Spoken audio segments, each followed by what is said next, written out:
tarde, boa tarde. Daqui a pouco vai entrar aqui o professor Rafael Simões comigo para a gente fazer uma conversinha bacana sobre o livro do Mário Vargas Llosa. E já está aqui o professor Rafael. Vou convidá-lo a entrar aqui. Pronto, muito bem-vindos aí, vocês que estão assistindo esse vídeo ao vivo. Vocês que vão assistir depois aí nas redes sociais. Boa tarde, professor Rafael. Prazer. Boa tarde, Rodrigo. Tudo bem? Beleza. Boa tarde a todos que estão por aí já, todos e todas. Meu amigo Geraldo, minha amiga Thaís, André Viana, Rafaela Maia. Bacana, professor. E aí, Rodrigo?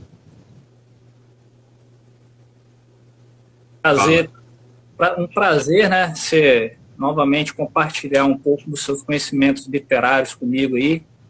Eu fui aluno do professor Rafael Simões, no curso de Economia, e era sempre uma aula prazerosa, né? Muitos conhecimentos, o professor Rafael é um devorador de livros aí. E nós estamos aqui hoje pela Transparência Capixaba. Eu sou o Rodrigo Rossoni, secretário-geral da organização não governamental, né, Transparência Capixaba. Professor Rafael Simões, nosso presidente do Conselho Deliberativo, um dos fundadores da organização. Vocês estão me ouvindo bem aí? Se não tiver, vocês me falem aí que eu aumento um pouquinho aqui. Eu estou ouvindo bem. Você está me ouvindo bem aí? Muito bem também. Então, rapidamente, para a gente passar o nosso tema aqui de hoje, né, uma live diferente que a Transparência Capixaba está promovendo, uma live que vai falar sobre o livro do Mário Vargas Llosa, A Civilização do Espetáculo, né, um livro bastante denso, né, de um grande escritor, crítico literário, uma pessoa com bastante profundidade no tema que escreve, né? Então, uma live que é Transparência Capixaba, para quem está nos conhecendo hoje, né, uma organização não governamental, né, sem fins econômicos, que já atua aqui no Espírito Santo há 19 anos, estamos indo para o nosso 20º ano, agora em 2021, fundados aí em 15 de novembro de 2001. O professor Rafael é um dos fundadores, eu me juntei à organização em 2008, e nosso trabalho ele se fundamenta no combate à corrupção, na ampliação da transparência e na defesa da democracia, né? Então a gente entende que trazer assuntos como esse que a gente está trazendo hoje, né, fazer um debate literário, acadêmico, intelectual até, né? Temos aí o professor Rafael, que daqui a pouco eu vou apresentar melhor, nesse sentido, nos faz ganhar também conhecimento para fortalecimento aí da nossa luta. Boa noite, Sandra Flor, aí, uma das nossas associadas queridas aí. Boa noite aí a todos e todas que estão chegando também. Professor Rafael, professor universitário, né, professor da UVV, historiador, doutor em História, né, mestre em História também. Uma extensa lista de títulos, né, que eu poderia elencar, mas eu acho que um dos que, com certeza, o professor mais se orgulha é de pertencer à nossa instituição Transparência Capixaba, não é isso, professor? Eu estou sendo muito com preso. Certeza. Então, não, professor, com certeza. Quer fazer algum comentário inicial ou a gente já pode partir para a apresentação do nosso autor aqui? Não, eu queria só, eu acho, Rodrigo, assim, importante pontuar que hoje, né, e quando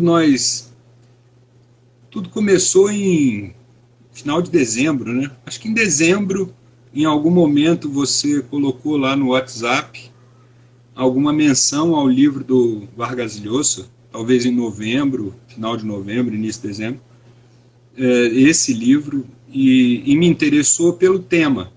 Eu até mencionei que tinha lido já um livro intitulado A Sociedade do Espetáculo, do Guy Debord, que ele até menciona brevemente lá no capítulo 1, e são obras com uma discussão temática semelhante, mas de foco diferente.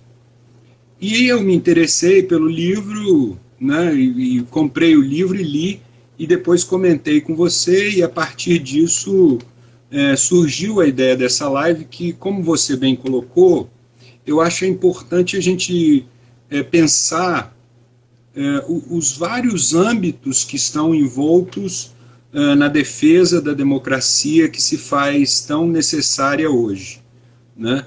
E essa discussão dos valores civilizatórios, né, que o Vargas Llosa aborda, é uma discussão central hoje. E coincidentemente, né, no dia que nós marcamos essa live para o dia 20, pelo menos eu, da minha parte, não tinha me dado conta disso, e olha que eu sou uma pessoa que gosto de ter referências, né, de datas e tal, mas acabou sendo num dia marcante para a recuperação dos valores civilizatórios do ponto de vista da política internacional, porque, lógico, como todos nós bem sabemos, hoje, algumas poucas horas atrás, coisa de 5 horas atrás, né, tomou posse na presidência dos Estados Unidos o Joe Biden e a Kamala Harris como vice-presidente. E logicamente, eu acho que esse é um fato muito marcante, né? É um fato... Ninguém está falando aqui de alteração nas estruturas do capitalismo americano, né?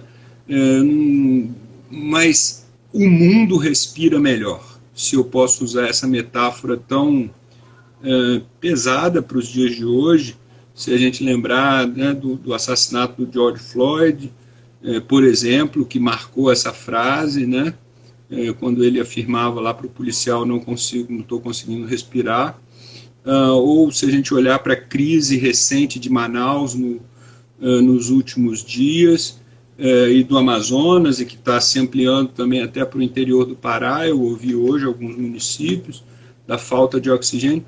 Então eu acho que o mundo hoje respira melhor com a posse do presidente Joe Biden, e acho que acabou sendo uma feliz coincidência que a gente traga essa discussão sobre a questão da civilização com um autor tão fantástico, em que pese alguns apontamentos de críticas que qualquer pessoa possa ter, mas que é um autor maravilhoso, que é o Vargas Llosa, nesse dia. Então, acho que é um grande dia para nós celebrarmos a civilização, celebrarmos a democracia, celebrarmos o humanismo, que são valores centrais da transparência, mesmo que uma discussão de uma live literária, né, seja algo um pouco inusitado para uma ONG que tem esse foco, mas eu acho que casou tudo otimamente. Enfim, já falei muito, devolvo a palavra para você. Depois eu faço um agradecimento. Leia, Luiz Felipe. Luiz Felipe está dizendo que tem o livro e não leu ainda. Leia, que você vai se apaixonar. Você, que é um liberal muito mais do que eu e Rodrigo, vai gostar mais ainda do que nós dois. O Mário Vargas Llosa, eu vou falar um pouquinho aqui do autor, né? Mas ele chegou a ser um apoiador da Revolução Cubana, mas depois se converteu aí, né, ao liberalismo com bastante entusiasmo, embora tenha mantido aí suas crenças, né, sociais. Eu ia citar o Luiz Felipe, que coincidência, o Luiz Felipe Veloso, um dos nossos fundadores também da organização, está aqui conosco, nos acompanhando. Eu ia citar o Luiz Felipe aproveitando justamente o gancho que você deu, né? Hoje é um dia para celebrar a democracia mesmo, né? Essa palavra, né, ou esse sistema que é sempre alvo de ataques, né? E como o próprio Luiz Felipe sempre diz, né, anda em zigue-zague, né? Às vezes mais zague do que zigue. Eu guardei essa frase e isso me faz ter um pouco mais de resignação nesse momento, né? Porque a gente caminha, embora em zigue-zague, né? Bom, vamos falar do autor aqui. Mário Vargas Llosa, o autor do livro, né, A Civilização do Espetáculo, que a gente vai falar um pouquinho aqui hoje, que nasceu em Arequipa, no Peru, em 28 de 3 de 1936. Né? O nome dele completo é Jorge Mário Pedro Vargas Llosa. Viveu a infância entre Bolívia e Peru. É escritor, jornalista, romancista, ensaísta e crítico literário. Foi Prêmio Nobel de Literatura em 2010, né? E se consagrou com um romance Batismo de Fogo, que fala um pouco sobre a própria realidade do autor, né? Enquanto aluno do Colégio Militar, denunciando, né, a repressão e a ditadura peruana, né, que ele viveu durante o período em que esteve no Colégio Militar peruano. Cursou literatura na Universidade de São Marco, em Lima, trabalhou como redator em uma emissora de rádio, e em 1959 ele se mudou para Paris, onde foi redator da agência de notícias France Press. Em 1967 ele se muda para Londres, onde foi professor, lecionou no Queen Mary College. Ele é um sujeito extremamente contra, extrema é uma palavra que não cabe muito ao Vargas, né? Mas ele é um sujeito contrário a ditaduras, né? Apesar de ter apoiado a Revolução Cubana, mas depois rompeu, inclusive, com o governo Fidel Castro. Com o tempo se tornou um defensor bastante entusiasta do liberalismo, né? Mesmo sem renunciar aos avanços sociais advém do progressismo, né? Então, daí o que a gente estava falando aí. Chegou a disputar a presidência do Peru, né? Perdendo no segundo turno, o então presidente Alberto Fujimori. Trágica escolha, né? Trágica escolha que o Peru fez e que, às vezes, parece com outras escolhas que ele perdeu no segundo turno também. Bom, paro de te interromper. Não, eu já estou concluindo por aqui mesmo. Ele perdeu, né, a presidência no segundo turno. Perdeu a presidência não, né? Não se elegeu presidente. Ele não era, então não perdeu nada. Isso foi em 1990 por uma frente democrática, né? A gente tem ouvido falar aí sobre frente ampla para derrotar o fascismo. Enfim, a gente tem escutado isso bastante, né? Então, isso também aconteceu ali, embora tenha um flerte com o neoliberalismo, né, nessa frente democrática peruana. Depois ele se muda para a Espanha, né, ele se dedica integralmente à literatura, obtendo a cidadania espanhola. Então é isso, um Prêmio Nobel de Literatura, né, 2010, Prêmio Miguel de Cervantes, um escritor premiadíssimo, um intelectual reconhecido, inequívoco, que escreveu esse livro que nós vamos falar um pouquinho aqui agora. Quer começar falando alguma coisa, professor, sobre o livro aí? Então, primeiro eu queria, assim, aí as pessoas podem falar, boa noite, Anselmo, e boa noite a todos e todas que chegaram aí depois. Eu queria começar, Rodrigo, às vezes as pessoas podem pensar, né, que abusados esses dois, né, eu ia falar jovens, mas é um exagero semântico, né, mas esses dois rapazes falarem de um intelectual, né, e eu acho importante, eu não sou estudioso, imagino que você também não, da obra de Mário Vargas Llosa, então, assim, o objetivo aqui, de modo algum, é fazer uma análise aprofundada da obra desse grande pensador, desse grande escritor, mas é discutir algumas questões que estão postas nesse livro, né, do Vargas Llosa, A Civilização do Espetáculo. Eu queria chamar a atenção, Rodrigo, assim, primeiro, né, o livro, vou começar pela parte boa, né, a parte mais elogiosa, toda parte é boa. O livro é maravilhoso, mas daqui a pouco vou fazer alguns apontamentos de crítica, como eu dizia, as pessoas vão, mas maravilhoso, está criticando? Maravilhoso e criticando. Porque ele é maravilhoso na medida em que ele coloca inúmeras questões, né? que nos fazem pensar, né, que nos estimulam o questionamento, que nos fazem refletir criticamente. E isso já é um elemento civilizatório central, né? É a gente pensar criticamente, e o Vargas Llosa coloca isso ao longo de todo o livro. Eu fico me lembrando, eu li várias obras dele, adoro, mas queria destacar duas aqui antes de entrar na discussão desse nosso de hoje. Pantaleão e as Visitadoras é um livro de 1973 e é um livro super irônico, super anti-valores conservadores, né? Ele cria-se lá uma situação de um batalhão de visitadoras. Visitadoras seriam prostitutas, né? Trabalhadoras do sexo que iriam visitar os batalhões do exército peruano que viviam na selva amazônica e tal.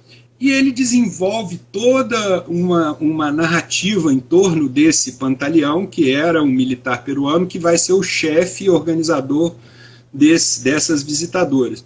E é um livro maravilhoso, no sentido da crítica que ele faz, né? Aquela parametrização toda da produtividade, né? O Pantaleão era todo obcecado com números e eficiência, etc., etc., ao mesmo tempo em que ele estava, digamos assim, sabotando os valores morais de uma sociedade cristã, católica, conservadora.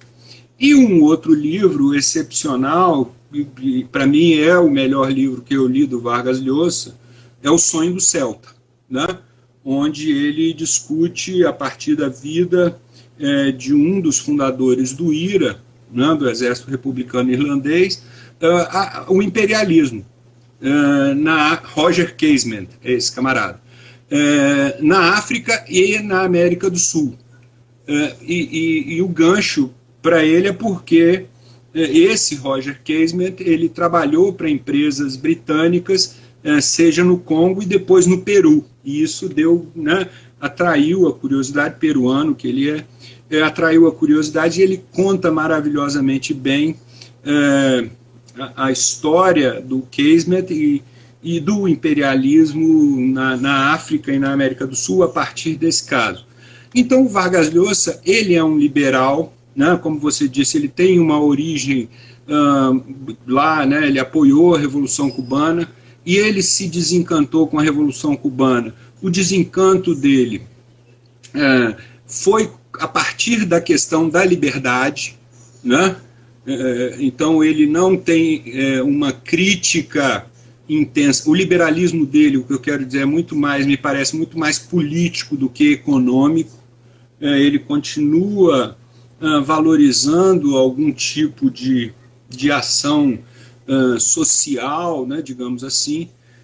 Então o Vargas Llosa é esse intelectual que tem essas obras dos mais diversos âmbitos. Isso eu queria destacar.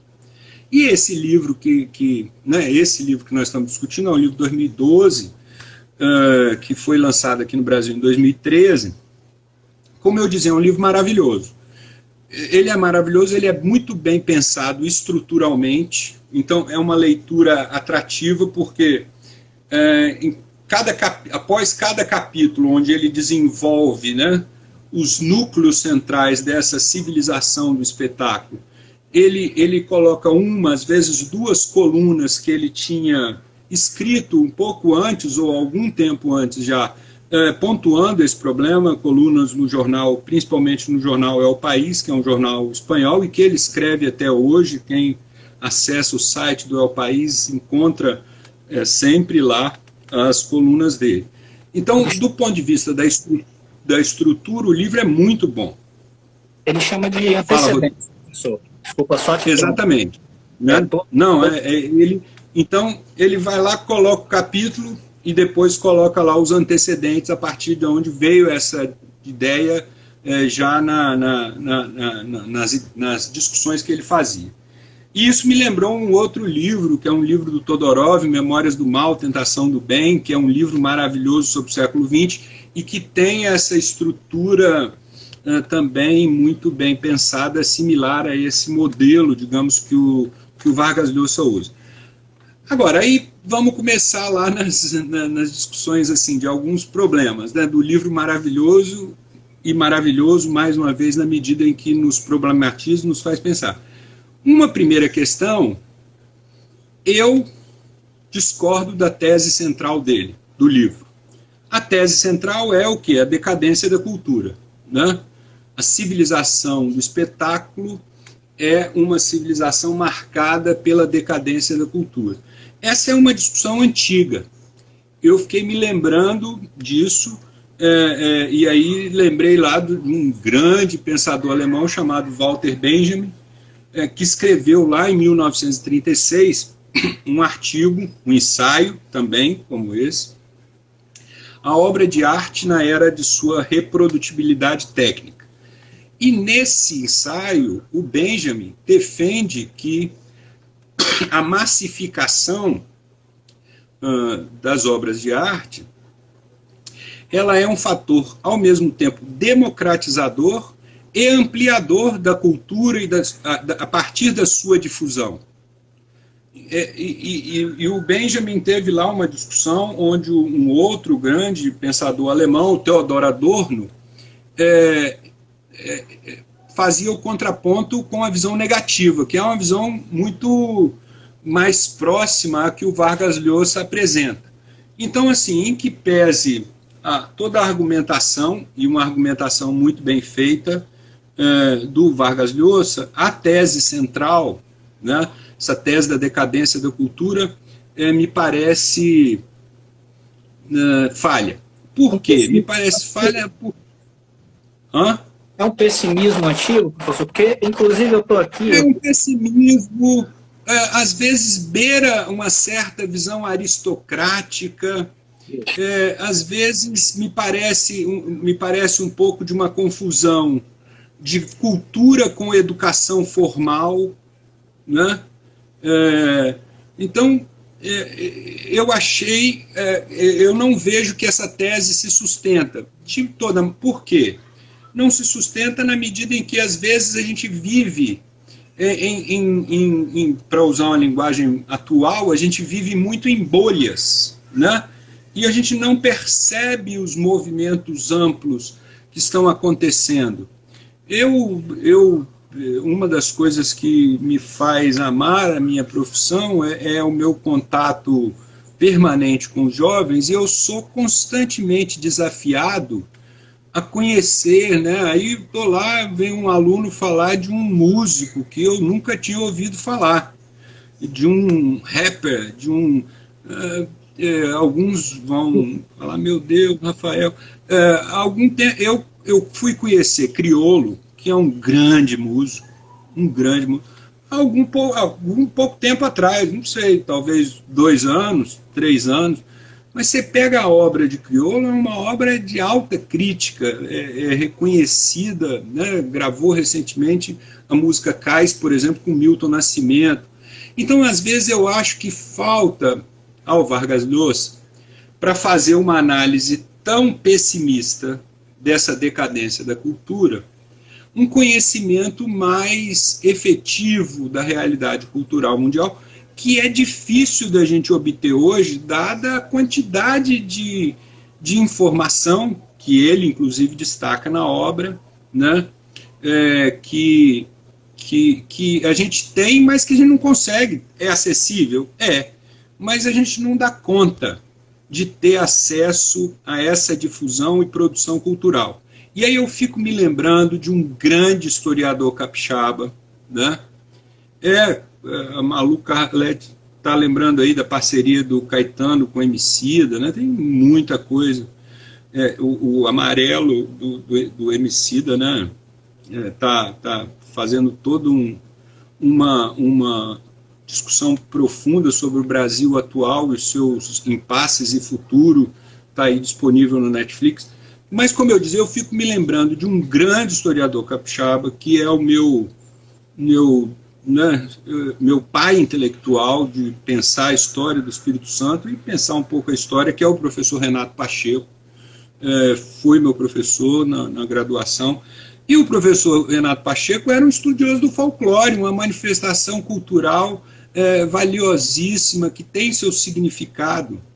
E isso, me parece, o Vargas Llosa, ele perde um pouco isso, ainda mais quando a gente pensa na poderosa cultura popular sul-americana, se eu pensar no Peru, né? Pensar na Bolívia, no Chile, no Brasil, enfim, tem toda uma tradição cultural popular muito forte, muito significativa e de qualidade. Então, eu discordo. Ainda algumas observações gerais, Rodrigo, assim, para não estender muito, porque deixar um professor historiador falar, né? Depois de um mês sem dar aula, aí o cara perde o controle e fica sem rumo, né? Algumas pessoas vão me criticar por isso, mas, enfim, eu adorei o capítulo em que ele critica os pós-modernos. Eu sou um modernista convicto, né? Eu aprendi com o modernismo e continuo a modernidade, os autores da modernidade continuam sendo as minhas referências acadêmicas, intelectuais. Eu brinco sempre, tem dois pós-modernos que eu consigo me entender, que é o Bauman e o Boaventura de Souza Santos. Daí para frente, ou daí para trás, veja do jeito que quiser, eu já não consigo me entender com eles, enfim, e nesse sentido foi uma crítica que eu compartilhei, em que pese eu não poder fazê-la profundamente, porque não sou um estudioso dos pensadores pós-modernos, mas acho que a crítica do Vargas Llosa está bem construída. O capítulo sobre religião do livro é maravilhoso, né? A análise que ele faz do papel da religião, né? Da presença, da importância da religião. E eu tenho alguma discordância, depois a gente pode apontar aí alguma coisa, mas da relação que ele faz da religião e economia, e aí ele até cita a obra clássica lá do Max Weber, né? Eu discordo de alguma visão daquilo que ele aponta, e uma questão que eu acho que ele deixou, assim, poderia explorar, mas não avançou nisso, é a questão da construção de uma cultura política cívica, do interesse público, tema muito relativo às nossas discussões na transparência. Ele fala muito do papel da religião na construção de uma cultura da sociedade, né? Mas que as escolas, como ele mesmo diz, né? Mas ele não aprofunda essa discussão. E lógico que hoje a gente tem aí uma questão, e isso está presente não só no Brasil, em outros países do mundo, mas o Brasil, inclusive, é um centro difusor disso, até para a África, se a gente pensar no caso recente de Angola, desse neopentecostalismo bastante problemático na sua ação política, né? O capítulo que ele trata sobre a questão do sexo, né, é um capítulo bem legal, tem uns insights interessantes. Como ele diz, essa discussão muitas vezes se torna um pouco repetitiva, né, e às vezes o capítulo cai nisso, mas eu achei um capítulo muito interessante dele pensar a questão do erotismo, né, como uma parte do processo civilizatório. É lógico que tem uma afirmação que ele faz lá, para você ver o grau de civilização de uma sociedade, a melhor forma é olhar a presença do erotismo ou não nessa sociedade, algo assim.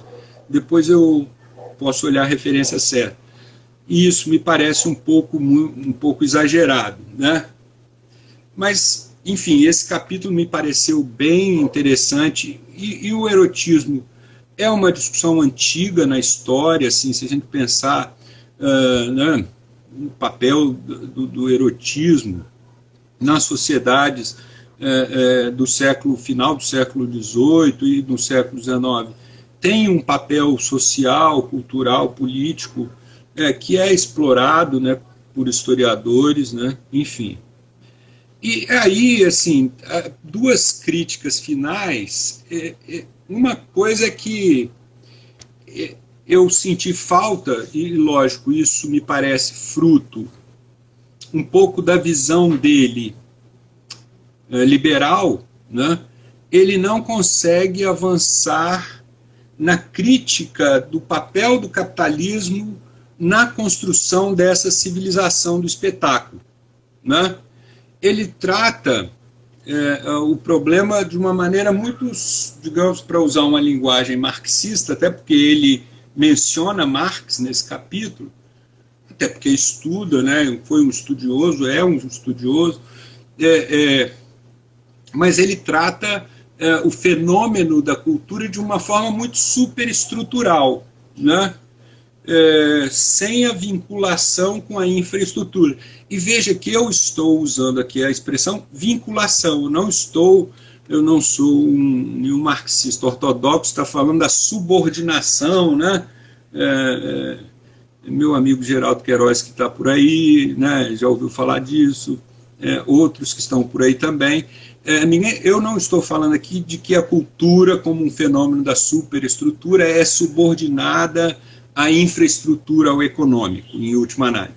Mas eu, nesse caso, estou muito mais com Gramsci, que essas duas instâncias, digamos assim, elas se relacionam e se influenciam mutuamente.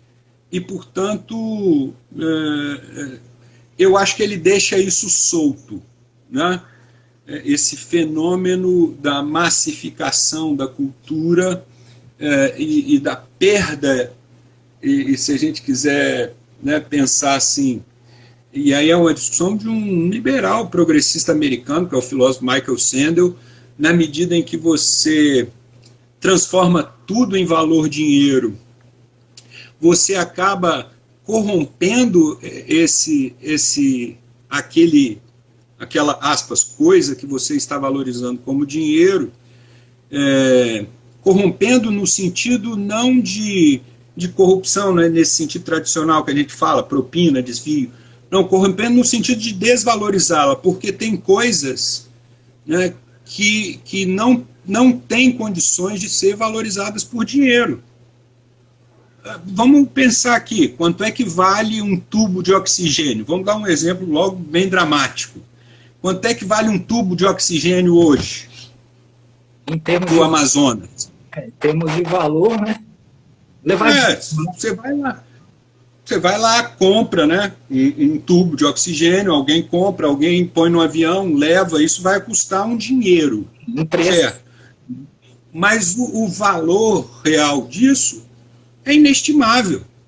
Salva vidas, né? Então, assim, é esse o sentido que o Sandel dá quando ele fala que quando você transforma tudo em valor dinheiro, você acaba corrompendo o valor das coisas. E isso me parece que é o paradoxo da água e do diamante, né? A água vale muito se for no deserto. Se for na cidade, é barato. Diamante vale muito na cidade, no deserto não vale nada. Vale nada. Então, assim, isso me parece que ele perde. E aí, isso talvez tenha sido a parte que eu fiquei que eu mais estranhei, foi que eu estranhei por causa daquela obra, O Sonho do Celta, que eu mencionava, onde ele faz uma crítica dura ao imperialismo. Ele não percebeu os danos causados pela dominação colonialista, imperialista no mundo, nessa exclusão cultural. E na medida em que a cultura está se expandindo, ele adota essa posição um pouco de não, tem uma alta cultura, diferente da cultura popular, ela é muito mais valiosa e tal. E isso eu realmente não consegui concordar. Para terminar, Rodrigo, com essas observações gerais, assim, ele tem uma visão de história que é uma visão, e eu concordo plenamente, se a gente olhar a obra como um todo, é uma visão de história que não tem uma teleologia. Ela não é teleológica. História teleológica é o quê? É a história que tem um fim. né? Vai chegar, já que, e logicamente, vai chegar no comunismo. Ou, se você quiser usar a outra versão, chegamos ao fim da história lá do Fukuyama, né? Dos liberais. Esse é o... A história não tem fim. Quer dizer, ela pode ter um fim? Pode. Quando... Calma, não estou fazendo nenhuma previsão, não é o calendário maia aqui. Pode, a história tem um fim quando acabar o ser humano, ou a Terra, o planeta. Se a gente fizer isso, né? E às vezes a gente hoje acaba pensando muito mais na possibilidade da vida e do planeta terem um fim do que nesse sistema que a gente vive ter um fim. É gozado, né? Como a gente não consegue pensar em alternativas de futuro que fujam desse lugar comum que está nos levando para a destruição, e a gente fica pensando muitas vezes na destruição, né? O planeta pode acabar, e pode mesmo, né? Mas isso, um sinal disso é a quantidade de obras distópicas que tem no mercado. Entra na Netflix. O que você tem de obra de distopia lá não é brincadeira, né? Enfim. Então, eu gosto muito dessa ideia, né, que o Vargas Llosa apresenta na obra, de que não existe uma teleologia da história, um fim. O fim, vamos chegar lá. Não tem fim, né? Em que pese ele, às vezes, claro, desejar, e essa é a visão de mundo dele, é natural ele desejar, digamos assim, um happy ending liberal, né? E cá entre nós, né, pensando numa perspectiva assim, de marcação do tempo presente, olhando para um presente futuro bem próximo, a gente recuperar valores liberais é algo fundamental nesse momento. Recuperar e aprofundar, né? Porque não vamos esquecer, assim, o liberalismo ele vive essa tensão permanente entre essas duas pontas, digamos, e essa tensão me parece estar presente na obra do Vargas Llosa a todo momento, mesmo que ele não, digamos assim, escancare isso com palavras, que é a tensão entre liberdade e igualdade, né? E essa é a tensão política mundial. Enfim, aí eu acho que essa é uma tensão forte que a gente tem que dar conta, mas que, voltando ao meu aspecto, ao meu ponto, é alguma coisa que a gente precisa valorizar muito hoje, valorizar e aprofundar esses valores liberais, levando a sua construção no Brasil, que sempre foi um país carente, né? A desigualdade aqui é histórica, né? Não preciso falar muito disso, porque me parece auto-evidente a nossa realidade. Mas nós precisamos avançar na defesa e na garantia das liberdades, mas nós precisamos avançar e aprofundar também, como nunca, eu diria, a defesa e a luta pela igualdade. Esse é o desafio, como é que vai compor esse negócio.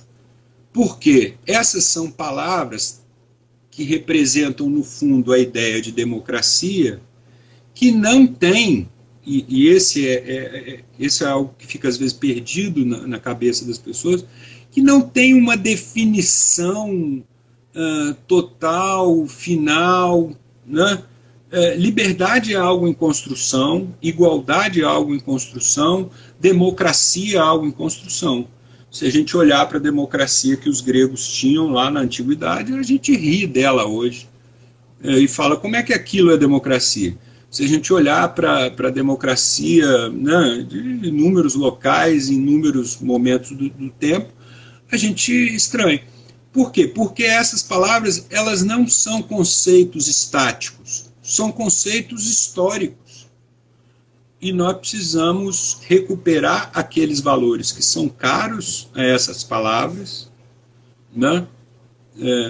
e, ao mesmo tempo, aprofundar isso. Tanto a liberdade, mais uma vez, quanto a igualdade, penso eu. Né? Falei, né? Falou, mas me fez lembrar até na época da universidade, né? E que eu ficava assim, bom, professor, eu espero que eu tenha lido o livro da forma certa, né? Para não decepcionar o professor. Quem leu o livro? Já era uma pergunta que fazia a gente... Quem leu o livro Quem leu o livro é ótimo. Quem entendeu o livro era pior ainda, né? Eram essas duas perguntas que você fazia, né? Quem leu o livro, quem entendeu. Anderson Salvador, meu aluno também foi, hoje é vereador lá em Nova Venécia. Com certeza, Anderson. Mas quem leu o livro era uma pergunta cáustica. Né? E quem entendeu o livro era pior ainda, né? Porque era uma pergunta que não tinha resposta. Eu vou voltar, professor. Assim, a gente tem mais no máximo 20 minutos aí, para fazer umas discussões que eu queria propor, mais em termos de atualidades mesmo, né? Trazer para o nosso tempo aqui alguns conceitos, né? Primeiro eu vou voltar aqui numa coisa que você falou no início, que foi sobre sensação. Lucas, abre a porta aí. Eu fiquei o tempo todo com essa sensação, professor, de que ele elitizou um pouco o conceito mesmo, né? De que ele se distanciou de um outro tipo de cultura, né? Claro que ele faz essa diferenciação também de cultura, arte e tal, mas ele cita aí, pelo que você falou, eu fiz algumas anotações aqui já no livro, na época, né? Estão aqui no meu Kindle, eu sou muito tecnológico, e esse conceito que ele dá no início, né, no primeiro capítulo, que é a metamorfose da palavra, ele extrai ali de um excerto do livro Notas para uma Definição de Cultura, que é um livro de 1948, do autor T.S. Eliot. Bom, o que esse autor faz? Ele traz um conceito, né, de que a cultura, como você disse, a cultura estaria em decadência. O Mário Vargas Llosa faz um conceito... o Luiz Felipe está pedindo para o Lucas abrir a porta aí, para não cair o Wi-Fi. Não, eu que pedi, ele está me ironizando, porque a internet começou a ficar ruim. E o seu som está baixo para mim, Rodrigo. Tá, deixa eu melhorar aqui.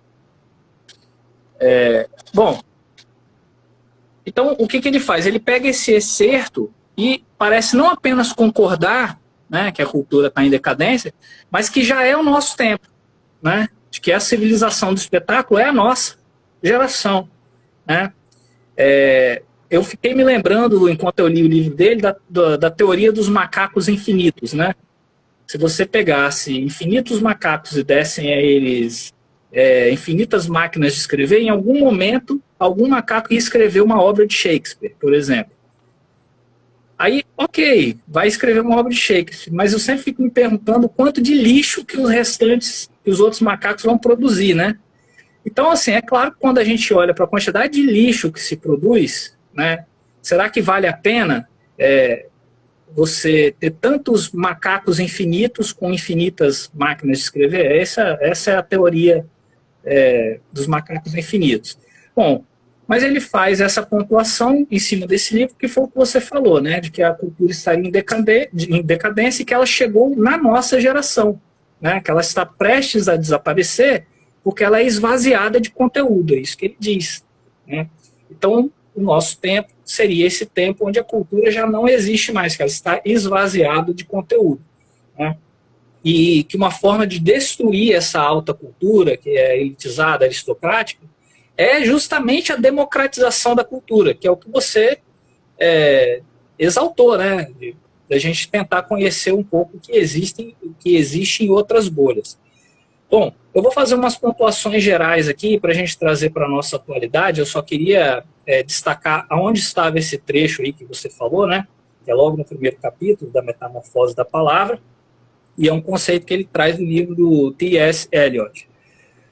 Tem algumas notas que eu fiz aqui que eu achei bem interessante, que dá para fazer um link com o que você disse.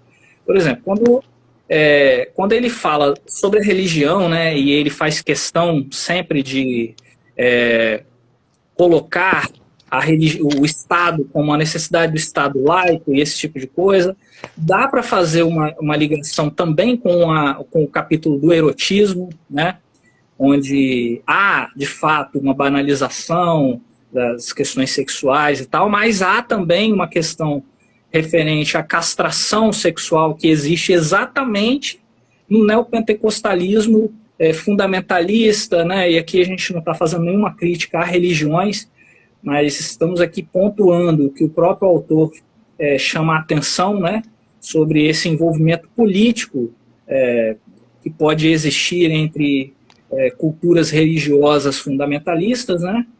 Então, e um outro ponto que eu destaquei também, eu pelo menos não ouvi você falando, mas eu achei bem interessante, a questão da imprensa, né? E que ele chama a imprensa atual, né, de uma imprensa que entretém, né, não é uma imprensa que informa. Eu achei isso muito interessante, trazendo para os dias atuais.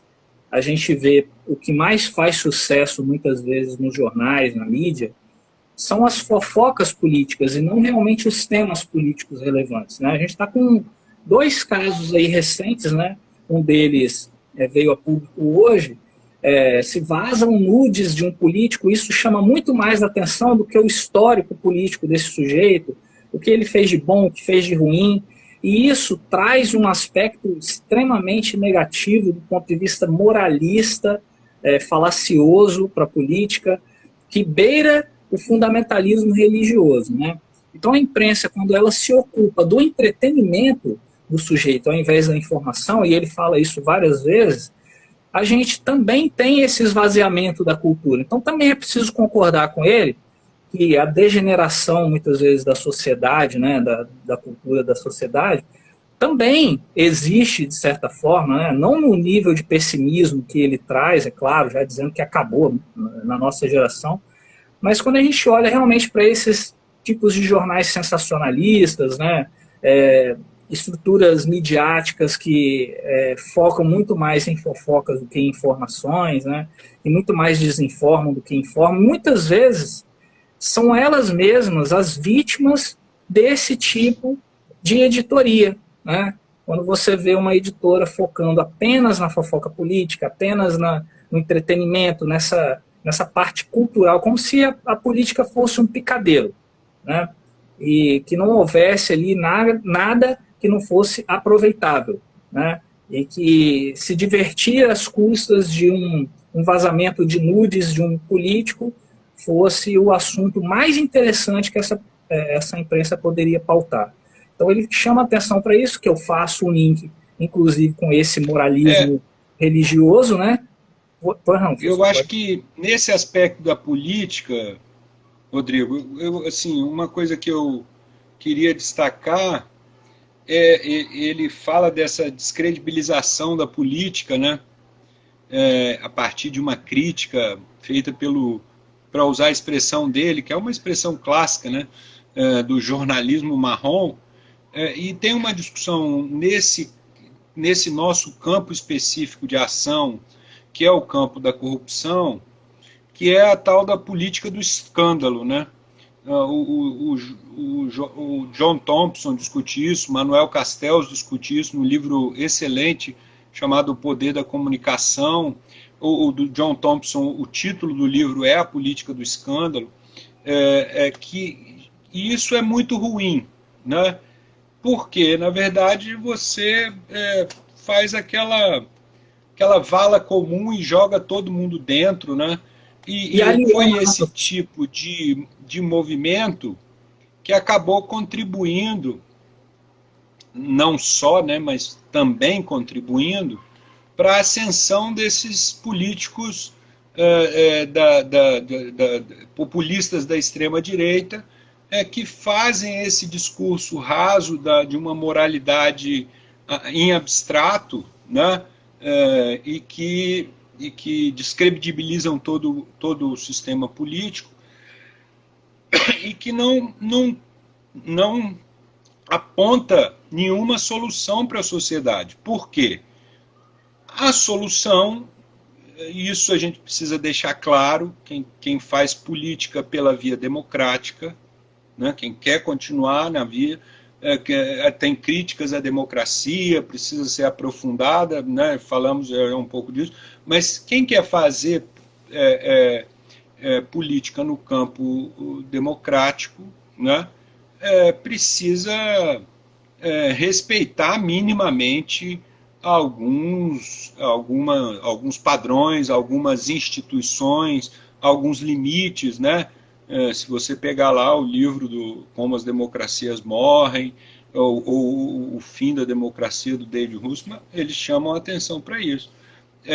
Porque senão você faz essa crítica e é um processo meramente destruidor, basicamente destruidor. É só olhar a presidência de Donald Trump, que o que ele construiu basicamente foi vindo de outros e de outras instituições, de outros governos anteriores, e só olhar a nossa situação do Brasil, o caso que a gente vive, o caso concreto. Não estou falando de uma política em abstrato do governo Bolsonaro, não. Estou falando concretamente da incompetência em relação ao caso do coronavírus, da Covid, da pandemia, especificamente, se quiser, de Manaus.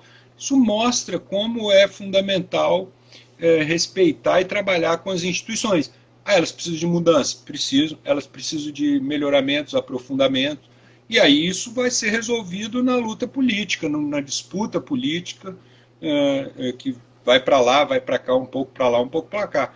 Mas, a não ser, claro, que o cidadão tem uma visão, aspas, muitas aspas, revolucionária.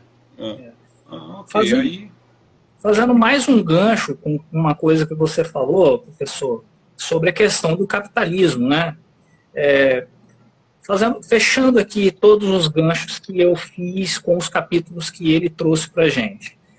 Primeiro que ele fala, até certo ponto, sobre a questão capitalista, né, e o esvaziamento cultural, que tem essa ligação com essa imprensa marrom, que ele chama, né, essa cultura da espetacularização da mídia, da informação, que aliena as pessoas, né, que as pessoas se tornam, na verdade, elas deixam de ser um perigo para essa classe política dominante, né, eu não diria toda a classe política, mas uma classe política dominante que opera segundo seus próprios interesses, e ele diz isso, né? Ele fala que quando o proletário, né, desproletarizado, né, pela alienação, ele deixa de ser um perigo para a classe dominante, ou seja, é o que hoje as pessoas chamam, acho que até pejorativamente, não seria esse o termo, né, quando dizem, o pobre de direita, quando se referem ao proletário que se submete à classe dominante, né, ou então o socialista de iPhone, um outro termo pejorativo também para dizer das pessoas alienadas. Então, nesse sentido, ele mostra, de certa forma, que o capitalismo, a industrialização triunfou sobre essas pessoas porque elas foram alienadas por esse conjunto de entretenimento de onde elas deveriam se informar. Outra coisa que ele exalta também como o poder de alienação das pessoas é a ausência das palavras, do discurso, né, das coisas que são escritas, das coisas que podem ser ditas. Hoje eu vejo as pessoas, né, elas têm um problema com textão. Né? Ora, um textão deve ser lidão. Né? Eu não entendo porque as pessoas têm tanto problema com textão. Sabe? Se você escreve um textão, a pessoa deve ler um textão, né?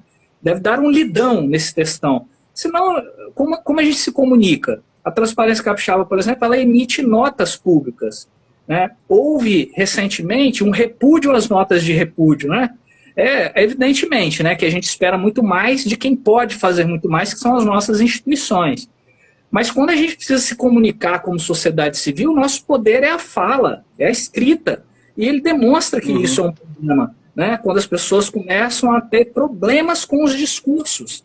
Né? Ele demonstra a importância do discurso, a importância da palavra, a importância do parlamento, e que as pessoas estão rejeitando por preguiça de ler, por preguiça de ouvir, por preguiça de se informar de boas fontes, porque preferem um entretenimento raso e superficial, né?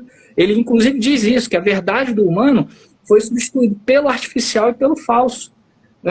Aí vem as culturas das culturas, ele não Mas traz... aí, Rodrigo, eu acho, então, aí falta o quê? Me parece que falta uma percepção que ele não coloca, que nós vivemos, na verdade, penso eu, entre outras coisas, né, mas pensando nessa questão que você levanta, um processo de aceleração violenta do tempo. O tempo foi acelerado numa velocidade que me parece desconhecida na história humana, né? Nesses últimos poucos anos. Então nós estamos ainda, se pensar lá, né, pegar, por exemplo, o livro do Sérgio Abranches, né, o último dele. Ele fala, nós estamos vivendo uma era de transição, né? E me parece que esse é o caso. E nós precisamos aí voltar lá no Benjamin, ou se você quiser pensar num outro grande pensador, esse falecido recentemente, 2018, Domênico Losurdo, e outras pessoas que discutem. Mas nós precisamos, digamos assim, e não me parece que... Aí vem a crítica, né? A crítica do... Isso é impossível. A anti-utopia, né? Nós perdemos a capacidade, muitas vezes, de pensar utopicamente, porque venha um discurso de que a utopia é um discurso muito raso do senso comum, né?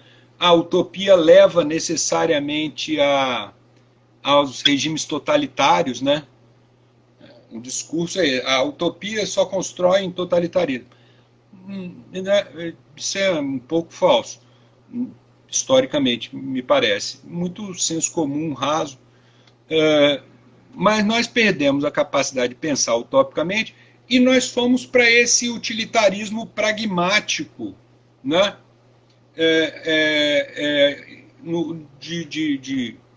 Invertido, né? E aí as pessoas perdem essa capacidade de pensar alternativas. E uma questão que me parece clara, porque nós não temos condições de sustentar isso, não temos condições de sustentar isso como ser humano, como um equipamento biológico, e não temos condição de sustentar isso como sociedade, seres humanos organizados coletivamente, e não temos condição de sustentar isso como planeta, ambiente físico, químico, ambiental, biológico.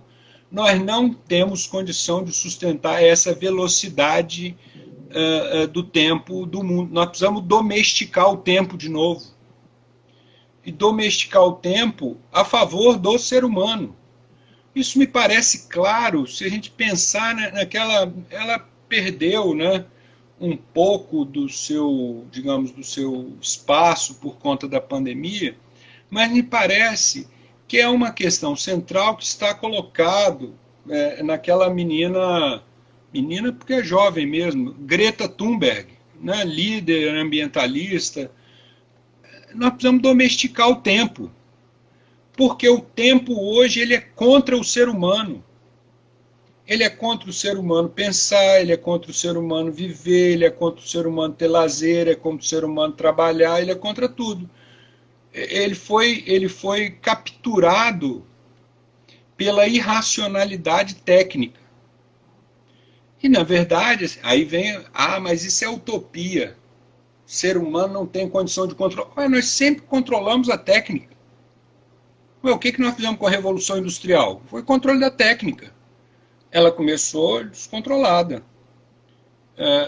E depois nós fomos enquadrando, limitando, e me parece que essa é uma questão central, porque, mais uma vez, do ponto de vista biológico, do ponto de vista social e do ponto de vista planetário, nós não temos condição de viver nessa velocidade. E lógico, essa velocidade, ela contribui muito para essa ligeireza das relações, para essa pressa, né? Essa coisa das pessoas gostarem de ler tweets, né? Pô, agora 280 caracteres, era melhor quando era só 140. Então, assim, mas por outro lado, para não. Ah, isso vai demorar muito tempo. Eu acho que nós estamos também passando por um momento de transição em que nós estamos nos acostumando com isso, né? Nós, pessoas que viemos da geração anterior, meu caso, estamos nos acostumando com esse novo modelo, e mesmo as pessoas que já nasceram nesse modelo, digamos assim, também estão acostumando a usar. Então, eu tenho uma expectativa positiva de que nós vamos encontrar os meios. Tem um jornalista inglês que discute muito essa necessidade, chamado Paul Mason. A obra dele vale a pena ser lida, e ele faz essa discussão também. Professor, falar em tempo aí, nosso tempo voou, né? Foi bom o papo. Quer fazer uma consideração final? Só vou deixar uma frase dele aqui. Cultura nunca significou quantidade de conhecimento, e sim qualidade e sensibilidade. Concorda, discorda? Quer deixar a sua reflexão final aí? Não, eu queria agradecer assim, a oportunidade, achei ótimo, Rodrigo. Espero que a transparência promova outros, com outras pessoas também, e também me coloco à disposição para a gente pensar, olhar outras obras com um olhar humanista, um olhar democrático, um olhar civilizatório, né, para usar a palavra do título aí do nosso autor. Professor, muita coisa que... E agradecer a todo mundo que apareceu por aí, e depois também quem der uma olhada lá na gravação, né? Muita coisa que não foi dita aqui ainda, o livro é bem extenso, recomendo a leitura, né? A gente tem bastante coisa para falar sobre esse livro, especialmente aí sobre a laicidade do Estado, né? Que ele se aprofunda um pouquinho mais. A gente pode deixar bastante coisa de lado, assim, em questões de definições culturais, para argumentar realmente com o que a gente vive hoje, né? Em termos objetivos e práticos na política, que são frutos da civilização do espetáculo, né? São, no final, consequência da civilização do espetáculo. Mas eu gostei muito de te ouvir novamente, professor, discorrendo sobre livros, sobre teses e conceitos, e espero que as pessoas também tenham gostado.